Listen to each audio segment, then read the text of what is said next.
closer look at the product page. When you download your dashboard, you'll get a PDF document to remind you of my terms of use and tell you a little bit more about your dashboard. When you scroll on here to page 4, you can see any color options there are and decide what dashboard do you want to work with. Today I'm going to work in the muted rainbow dashboard. So if you click this area of your document, it will open up a Canva page for you so you can copy your template. I'm logged into my Canva account, so my screen looks a little different than yours, but you'll have a button at the bottom so that you can create your dashboard. Once you make a copy of your template, you will be in your dashboard document. So there will be a quick overview page, and I'm going to go ahead and click on to slide 2, which is my home page. If you notice at the bottom, you can see a preview of upcoming slides, and all of these are titled to help you find what you're looking for. The left side of the screen has all my tabs and bookmarks. So at any time, if you click on the tab and then click the blue link, it will take you to that page. These are already pre-linked for you to use. You can retype any of the text areas, so you can put in your teacher information and then any of the non-bold words on this side of your screen. If you'd like to retitle a section, you can right-click on a heading and unlock. Maybe you would rather this be called bookmarks, and then it is your choice to leave it unlocked or lock it again. I prefer them locked just so that I'm not rearranging the layout of my page by accident. Let's start going through each of the pages and taking a look at how to edit them. On your bookmark page, I have outlined a few ideas for what bookmarks to save, but once again, all of these are editable. So I would recommend going through and typing in any titles for bookmarks, like your reading curriculum, or anything else you might need, progress monitoring, and getting that preset, and then adding in your links. When I do my links, I like to open a document on the other side of my screen and paste in all of my links so they're ready to go, and then I can just kind of load them all in at once. So when you have text, you can right-click on the text and click link, and then type in the link that you want it to send you to. I'm just doing gmail.com, and then this becomes a link. So just like when you were opening new tabs, you can open it by clicking the blue at the top. So I would save all my links and then go through and link all of these. If you're looking for more icons, I have some pre-saved. Again, you can unlock and delete it if you don't want it. If you want to add your own icons, here's how I would do it. I'm going to click to elements over here, and I'm going to type reading icon and search. You're going to find the best results in the graphic section here, so you can choose what you would like your reading icon to be and then fit it in the circle. You can continue on and find anything you need. Math icon. Having that word icon at the end of your search just helps you find those simple black line images to add on here. So maybe this is my progress monitoring, and those are very quick to do. Again, you can keep them unlocked. If you don't want them to be in your way, you can always right click and lock the element. Your weekly focus page is meant to be kind of like your curriculum hub. It's not your lesson plans, but it can help keep you on track. You're also welcome to link your lesson plans in this document. So it has spaces where you can type your subject areas in, and then maybe put wherever you are in your chapter, any reminders for those subject areas, anything. If it's curriculum mapping, you could link your curriculum documents here if you have specific pacing guides, and just keep on track. So these can be reminders for copies, whatever you need. Once again, you can always change these headings. So if you think you really need a little to-do list for a few subject areas, or you want to keep focus for several more subject areas, you can repurpose these spaces to meet your needs. The to-do list tab is probably my favorite tab. I have a few tasks pre-filled in for you. I am big on not bringing my lesson plans home, so I find that having a small task each day of the week helps me stay ahead. So I have those tasks pre-filled in for you, but of course you can edit them. So you are able to type in any tasks that you'd like, and then as you go, you can check them off. So maybe use the space to plan recurring tasks so that at the end of the week, you can just uncheck the boxes and be ready to start again, or you can do something else, whatever works for you. So you just delete and restart tasks as you go. So I love this page. Again, unlock and edit headings if needed. The next page is our calendar page, and this page is preset for August, but I'm going to show you how to refill it so you can change it throughout the year.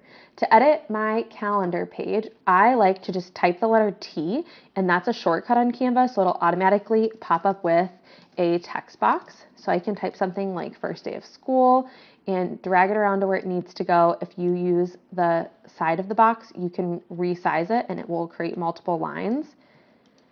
So you can continue on doing this by just hitting the T key when you are not selected on anything. So you could do a PD. Maybe you have, a work day before back to school.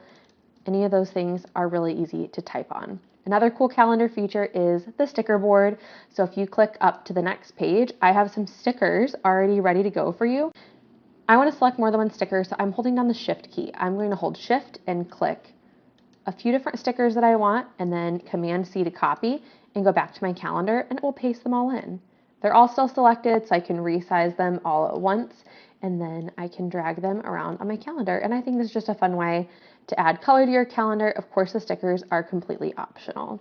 And if you want a little something extra, pretty much all the stickers, if you click them, you can recolor them. So if you really wanted a purple reminder, you can make a purple reminder on your calendar.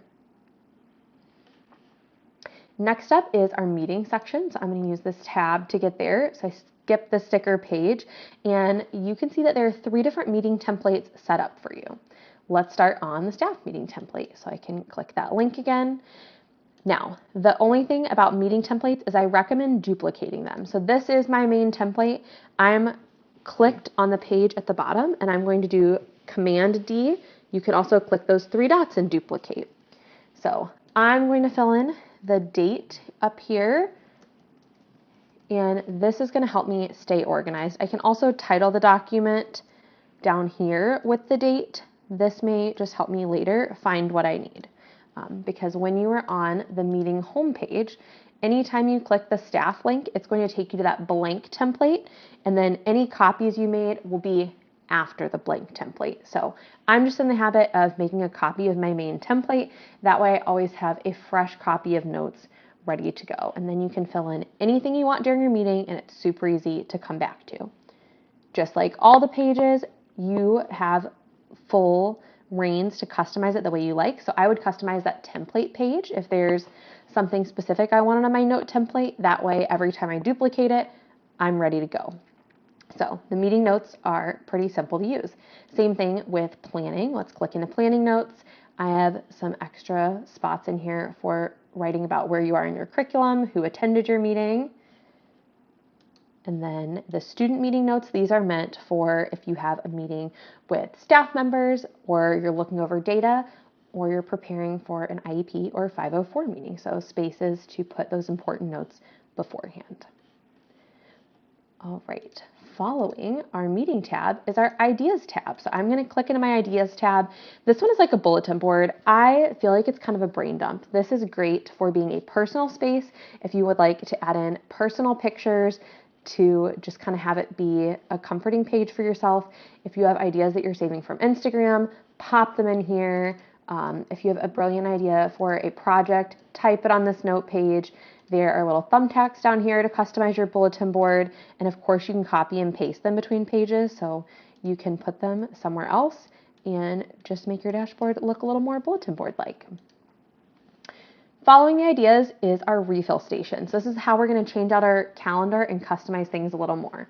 If you click the pencil on any of your tabbed pages, it will link you to the refill pages. So a little bit of a hidden feature, but it's ready for you.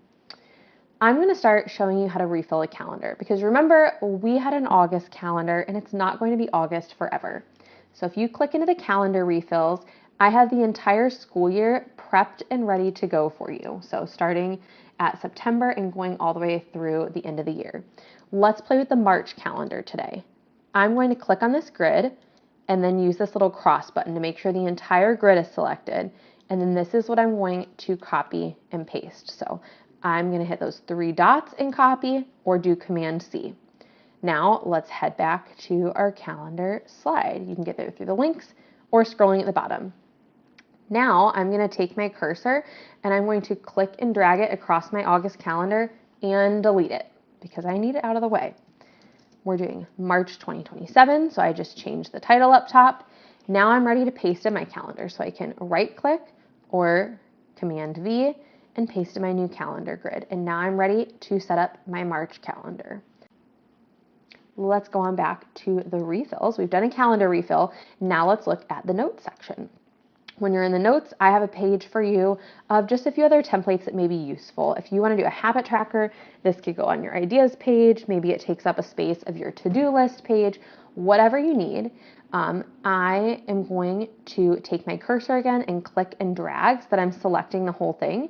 You can see it's 2 different pieces so that it's editable. And then you can copy it and paste it where you need it to go. The same goes for the pieces of tape, the extra tab if you wanted to link something else. It is all ready for you to customize. So I've got my habit tracker. Let's put it in the to-do list. I need to unlock some things. So I'm dragging and I'm going to unlock this section and then delete these pieces. So it's a little bit of a workout because you have several pieces to unlock, but it's not so bad. So I deleted my next week and I'm going to paste in my habit tracker, and I can pull it down to this space and then use the corners to resize it and just fit it in there. And then of course you can update the colors if you need to too. So maybe my habit is drinking water. I can fill that in and then check it off as the month goes on. There's so many fun features in the dashboard and it's so easy to customize. So please play around and send me an email if there's anything I can do to help.